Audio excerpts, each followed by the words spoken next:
కరీంనగర్ జిల్లా తిమ్మాపూర్ మండలం నుస్తుల్లాపూర్లో నూతన పాలక వర్గాన్ని ముస్లిం సోదరులు సన్మానించారు. గ్రామంలోని మసీదులో స్థానిక సర్పంచ్ తుమ్మనపల్లి సంధ్య శ్రీనివాసరావు, ఉప సర్పంచ్ గోగోరి నరసింహారెడ్డి, వార్డు సభ్యులను ముస్లిం సోదరులు శాల్వా కప్పి సన్మానించారు. ఈ సందర్భంగా సర్పంచ్ సంధ్య శ్రీనివాసరావు మాట్లాడుతూ నుస్తుల్లాపూర్ గ్రామాన్ని అన్ని రంగాల్లో అభివృద్ధి చేసి ఆదర్శంగా తీర్చిదిద్దుతానని హామీ ఇచ్చారు. మసీద్ అభివృద్ధికి తోడ్పడతానని అన్నారు.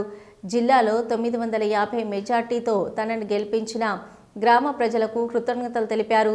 ఈ కార్యక్రమంలో ప్రెసిడెంట్ ఎండి సయ్యద్ అలియుద్దీన్, సయ్యద్ హుస్సేన్, సౌకత్ అలీ, నిసార్, బాబు పటేల్, జుబేర్, నేహాల్, ముస్లిం సోదరులు తదితరులు ఉన్నారు.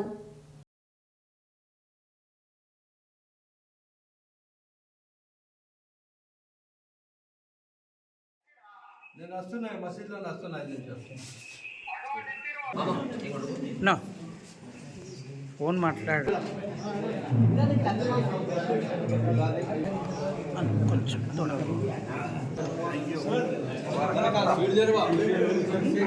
మసీద్ కమిటీ ఆధ్వర్యంలో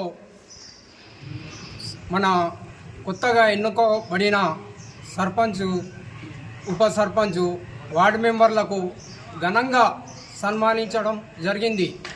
మరి ఉప సర్పంచ్లకు సన్మానించేటప్పుడు మన ప్రెసిడెంట్ గారు అలియుద్దీన్ గారు, మరియు షౌకత్ అలీ గారు, సయీద్ హుస్సేన్ గారు, నిసార్ గారు, ప్రతి ఒక్కరూ సన్మానించడం జరిగింది. ఇక్కడ మసీద్ ప్రెసిడెంట్ అలీముద్దీన్ గారికి మరియు షౌకత్ గారికి మరియు సయీద్ హుస్సేన్ గారికి, నిసార్ గారికి, బాబు పటేల్ గారికి ప్రతి ఒక్కరికి పేరు పేరున ధన్యవాదాలు. ఎందుకంటే మీకు ముఖ్యంగా తెలియాలి, ఇక్కడ నాకు గత 25 ఏళ్ళ సంది 99% ముస్లిమ్స్ న్యాయంపడే ఉన్నారు. 99%, ఓన్లీ 1% ఓన్లీ ఫ్రెండ్షిప్లో కావచ్చు, కానీ నాకు 99% ముస్లిమ్స్ న్యాయంపడే ఉంటాను.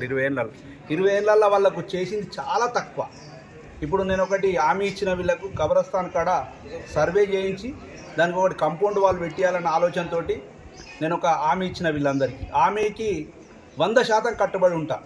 హామీ ఎట్టిచ్చినామంటే ఎలక్షన్ కన్నా ముందే మాట్లాడితే ఏమైందంటే మాకు ఇది ఒక పని చేసి పెట్టారు, మేము వన్ సైడ్ ఉంటామని చెప్పారు. అదేవిధంగా వన్ సైడ్ ఉన్నారు. ఇలా మసీద్ విషయంలో కూడా నేను అప్పుడప్పుడు చేసుకుంటూ పోతున్నా, కొంత గొప్ప చేసుకుంటూ పోతున్నా. వ్యక్తిగతంగా మాత్రం ప్రతి ఒక్కరు నేను ఎంబడి ఉంటున్నా.